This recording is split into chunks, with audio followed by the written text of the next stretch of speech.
Welcome back जी। तो फिर मैं आपसे शामिल करता हूँ इस प्लेटफॉर्म पर। आईसीसी T20 वर्ल्ड कप 2026 में सुपर 8 के मरहलों में कल पाकिस्तान अपना दूसरा मैच खेलेगा और ये मैच खेला जाएगा इंग्लैंड के साथ पाकिस्तान का। और ये मैच होगा कैंडी में, यानी कि ये मैच खेला जाएगा पालेकले स्टेडियम में। अब यहाँ पर आपको ये चीज़ बताते चले कि सुपर 8 में पाकिस्तान का पहला मुकाबला था न्यूजीलैंड के साथ, जो वो बारिश की नज़र हो गया था। और हमने देखा था कि वहाँ पर एट द एंड आप इस चीज़ को फॉर्चुनेट भी इस तरीके से कह सकते हैं कि जो डिसीजन मेकिंग थी हमारी, कि वहाँ पर हम जानते हुए कि वहाँ पर रेन अफेक्टेड गेम होगा, शॉर्टन गेम होगा, तो हमने जो 11 खिलाई थी, एक तो वो उसे टॉस जीत कर फिर हमने जो बैटिंग का फैसला किया, तो बहुत सारी चीज़ें ऐसी थी कि जो वहाँ पर हमारे लिए मसले खड़े हो सकते थे, लेकिन बारिश ने हमें उस चीज़ से बचा लिया और हमें 1 पॉइंट वहाँ पर मिल गया। पाकिस्तान के ग्रुप में एक और मैच खेला गया, वो मैच खेला गया इंग्लैंड और श्रीलंका के दरमियान। अब वो मैच इंग्लैंड ने जीत लिया और इंग्लैंड ने वहाँ पर एक अच्छे मार्जिन से जीता था, 50+ रन के मार्जिन से वो मैच जीता। और उनका भी नेट रन रेट बहुत बेहतर है और उनके पास 2 पॉइंट्स है, पाकिस्तान के पास यहाँ पर 1 पॉइंट है।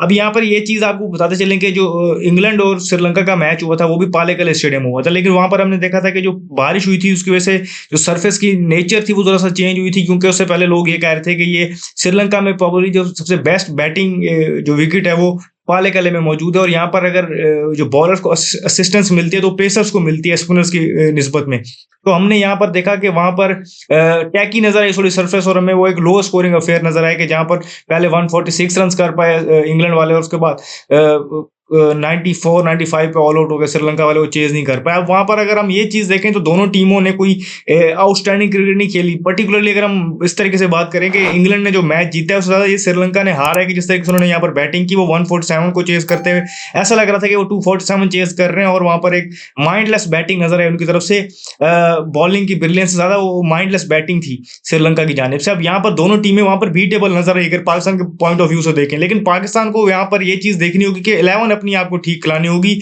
और कॉम्बिनेशन आपको अपना बेहतर खिलाना होगा। अब यहाँ पर जितने एक्सपर्ट्स हैं वो श्रीलंका के हैं या पाकिस्तान के, जो भी बात कर रहे हैं वो ये बात कर रहे हैं कि यहाँ पर आपको एक एक्स्ट्रा पेसर की जरूरत होगी, यानी कि 2 आपके पास फ्रंट लाइन पेसर हो और तीसरा नसीम शाह मौजूद हो, क्योंकि यहाँ पर स्पिन उतना नहीं मिलेगा।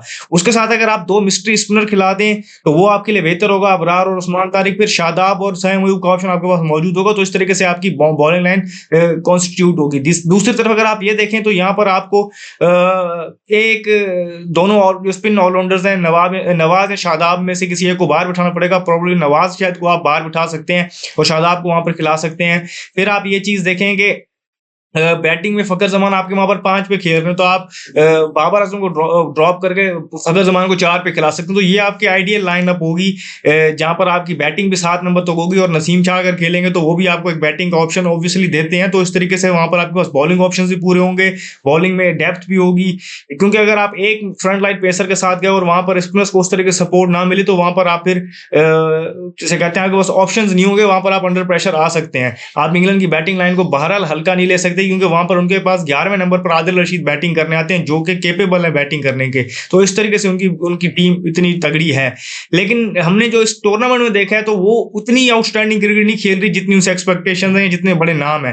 तो आप वहां पर आपके लिए वो बीटेबल है, हर सूरत में वहां पर वो आपके लिए बीटेबल टीम है, आप उनको हरा सकते हैं। अब यहाँ पर आपको ये चीज मैंने इस तरह कहा कि आपको 11 अपनी बेहतर खिलानी पड़ेगी और कॉम्बिनेशन को बेहतर रखना पड़ेगा, स्टबर्ननेस छोड़नी पड़ेगी, कि जहां पर आपको 9वें नंबर तक बैटर चाहिए और 9वें नंबर पर अगर फहीम अशरफ आ रहे होते हैं और वो अगर बॉलिंग नहीं कर रहे होते तो एक ऐसा बैटर जो 9वें नंबर पे आ रहा है उसने कितनी बॉलिंग खेल लेनी। तो ये चीजें आपने खुद अपनी माइंड में बनाना है, और इतने ज्यादा बॉलिंग ऑप्शन अगर आपने क्या करने हैं, अगर आपने उनको यूटिलाइज नहीं करना, तो ये सारी चीजें जिद छोड़ने वाली बात है, कॉमन सेंस की बात है। अगर आप उसको बेहतर तरीके से अप्लाई करें, कंडीशंस को देख के और उसको बेहतर तरीके से खेलें, तो आपके लिए वो बेहतर ऑप्शन हो सकता है। अब यहाँ पर इंग्लैंड की बात करें तो इंग्लैंड ने इससे पहले एक सीरीज खेली श्रीलंका के अगेंस्ट, यही पालेकले में, वहां पर वो 3-0 जीते। अभी उन्होंने एक मतलब फिर श्रीलंका को हराया। तो इंग्लैंड के पास इस स्टेडियम में पर्टिकुलरली खेलने का एक्सपीरियंस मौजूद है। लेकिन हैविंग सेड दैट, पाकिस्तान का कॉम्बिनेशन और पाकिस्तान का जो अटैक है, अगर हम उसको राइट तरीके से खिलाते हैं तो हम यहाँ पर ये मैच खेलने के लिए फेवरेट्स हैं। जो लास्ट मैच को देखते हुए लगा यही है कि दोनों जो टीम है पाकिस्तान के ग्रुप में जिनके साथ पाकिस्तान के मैचेस हैं, इंग्लैंड और श्रीलंका दोनों बीटेबल है, नजर आया है, वहां पर उनकी लैकिंग्स हमें नजर आई हैं, हम उनको एक्सप्लॉइट कर सकते हैं।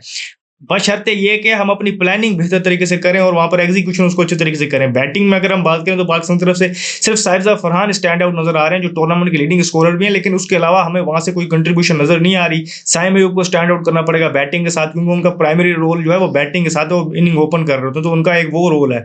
फिर अगर हम बात करें आका सलमान ने भी उस तरीके से अभी तक बड़ी कंट्रीब्यूशन नहीं दी, उनको भी करना पड़ेगा। मिडिल ऑर्डर और लोअर मिडिल ऑर्डर को भी वहाँ पर स्कोर करना पड़ेगा ताकि हम एक अच्छा मोमेंटम लेके जाएं सुपर 8 में और यहाँ पर अगले अगले अपने दोनों मैचेस जीतें, ताकि ज़्यादा वो नेट रन रेट की बहस और उन चीज़ों में ना आए, क्योंकि हम एक मैच अगर और हराते हैं यहाँ पर इंग्लैंड से तो उसके बाद हमारे लिए सुपर 8 से आगे सेमीज के लिए क्वालिफाई करना मुश्किल हो जाएगा। तो सारी चीज़ें ऑन द लाइन है। वेदर क्लियर है मोस्टली वहाँ पर, तो मैच तो होगा। तो अब आपको ये है कि वहाँ पर आपको अच्छे कॉम्बिनेशन के साथ खेलना पड़ेगा और आपको वहाँ पर अपनी एग्जीक्यूशन बेहतर करनी पड़ेगी, और फिर दुआओं का आसरा तो है क्योंकि रमजान शरीफ चल रहा है। वो मैंने कहा था आपको, आपका एक 12th मैन, आपका मेन प्लेयर वो मौजूद है, लेकिन उसके साथ अगर आप अपनी परफॉर्मेंसेस पे ध्यान देंगे, कॉम्बिनेशन को बेहतर खिलाएंगे और एग्जीक्यूशन करेंगे उस तरीके से अपने प्लान्स की, तो आप यहाँ पर इंग्लैंड को बीट कर सकते हैं। इंग्लैंड में अगर हम बात करें तो जॉस बटलर ने उस तरीके से फायर नहीं किया बैटिंग में, हैरी ब्रूक ने उस तरीके से फायर नहीं किया। जो उनकी तरफ से बैटिंग में ज्यादातर रन्स कर रहे हैं उनके लिए वो जेकब बैथल कर रहे हैं जो उनके 3 नंबर पे खेल रहे हैं, और फिर लोअर डाउन द ऑर्डर वहां पर जो विल जैक्स हैं वो उनकी तरफ से स्कोर कर रहे हैं।